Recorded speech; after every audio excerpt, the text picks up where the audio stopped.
वसुदेवसुतं देवं कंसचाणूरमर्दनं देवकी परमानंदं कृष्णं वंदे जगद्गुरुम।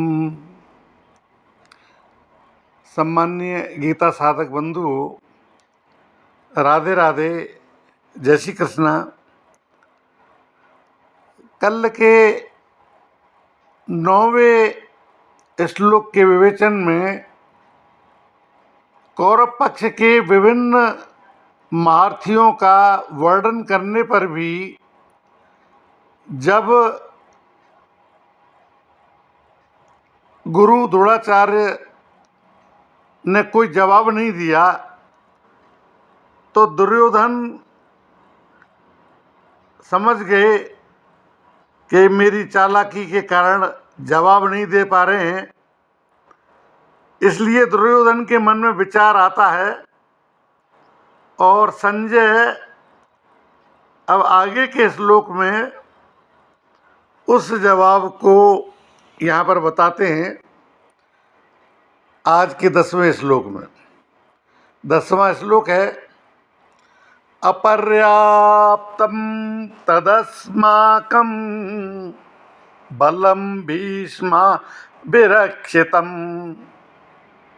पर्याप्तं त्वमेतेषां बलं भीमाभिरक्षितं।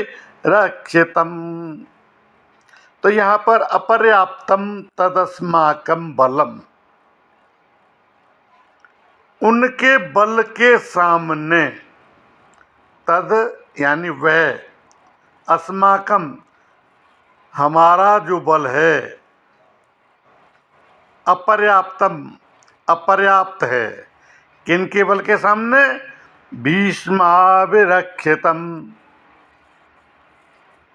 जो कि हमारा बल भीष्म के द्वारा संरक्षित है, यानी हमारा बल, हमारी सेना। पर्याप्तम त्वमेतेषां, और पर्याप्त यानी पर्याप्त है, समर्थ है। त्वमेतेषां, इन पांडवों की, त्वमेतेषां बलम, पांडवों की सेना, बल पर्याप्त है। और ये पांडवों का जो बल है, जो सेना है, वो किसके द्वारा रक्षित है?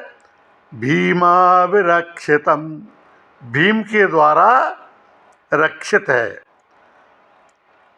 तो इस प्रकार से दुर्योधन शंका करते हैं अपने गुरु द्रोणाचार्य के सामने कि भीष्म पितामह के द्वारा रक्षित जो हमारी सेना है, वो भीम के द्वारा रक्षित पांडवों की सेना के सामने, सम्मुख जीतने की दृष्टि से असमर्थ है, अपर्याप्त है। अब हम एक एक श्लोक का और अधिक विवेचन करते हैं। अपर्याप्तं तदस्माकं बलं भीष्माभिरक्षितम्। अब चूंकि यह अधर्म और अन्याय के कारण दुर्योधन के मन में भय है, इस कारण से वो अपनी सेना के विषय में सोचता है कि हमारी सेना यद्यपि बड़ी है, पांडवों की अपेक्षा 4 अक्षौणी अधिक है, फिर भी पांडवों पर विजय प्राप्त करने में हम अपने आप को असमर्थ पा रहे हैं। और कारण क्या है? क्योंकि हमारी सेना में मतभेद है। दुर्योधन का ये कहना है, यानी कौरवों की सेना में मतभेद।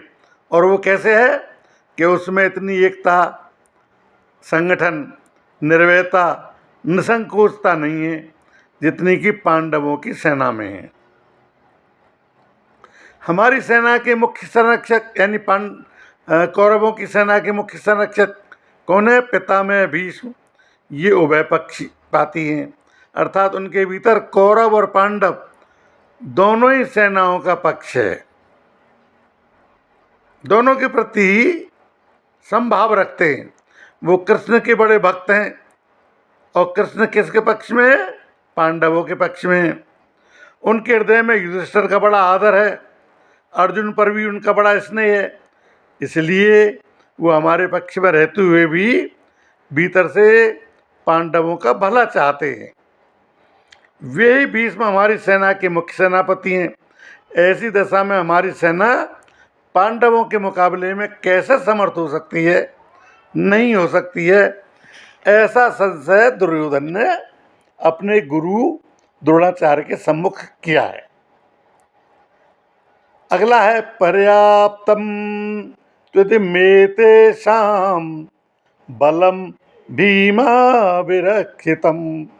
लेकिन पर्याप्तम, यह जो पांडवों की सेना है ये विजय करने में पर्याप्त है, समर्थ है। और कारण क्या है कि इसकी सेना में मतभेद नहीं है, बल्कि सभी एक होकर के, एक मत होकर के संगठित हैं। इनकी सेना का संरक्षक कौन है? बलवान भीमसेन, जो कि बचपन से ही मेरे को हराता आया है। ये अकेला ही मेरे सहित 100 भाइयों को मारने की प्रतिज्ञा भी कर चुका है, अर्थात ये हमारा नाश करने पर तुला हुआ है।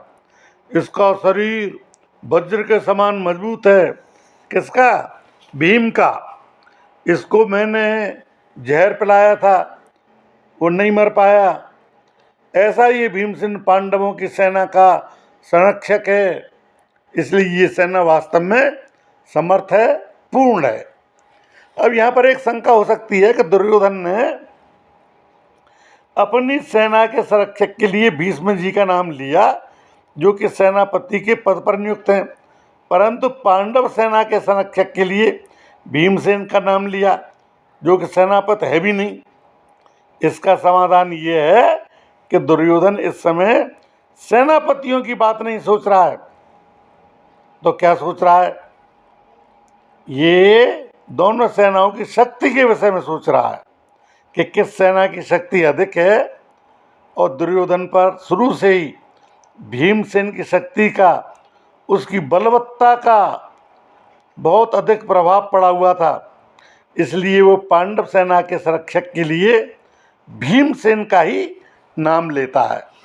अब यहाँ पर एक विशेष बात है, और वो क्या है कि अर्जुन कौरव सेना को देख करके किसी के पास न जाकर अपने हाथ में धनुष उठाते हैं, गीता के पहले अध्याय के 20वें श्लोक में। लेकिन दुर्योधन पांडव सेना को देखकर द्रोणाचार्य के पास जाता है, उसमें उनसे क्या है, पांडवों की व्यूह रचना युक्त सेना को देखने के लिए कहता है। इससे ये सिद्ध होता है कि दुर्योधन के हृदय में भय बैठा हुआ है। अब भीतर में भय होने पर भी वो चालाकी से द्रोणाचार्य को प्रसन्न करना चाहता है, उनको पांडवों के विरुद्ध उकसाना चाहता है। कारण ये कि दुर्योधन के हृदय में अधर्म है, अन्याय है, पाप है, और अन्यायी और पापी व्यक्ति कभी निर्भय और सुख शांति के साथ में नहीं रह सकता है। ये नियम है प्रकृति का। लेकिन अर्जुन के भीतर क्या है? धर्म है, न्याय है। इसलिए अर्जुन के भीतर अपना स्वार्थ सिद्ध करने के लिए चालाकी नहीं है, भय नहीं है, लेकिन उत्साह है, वीरता है।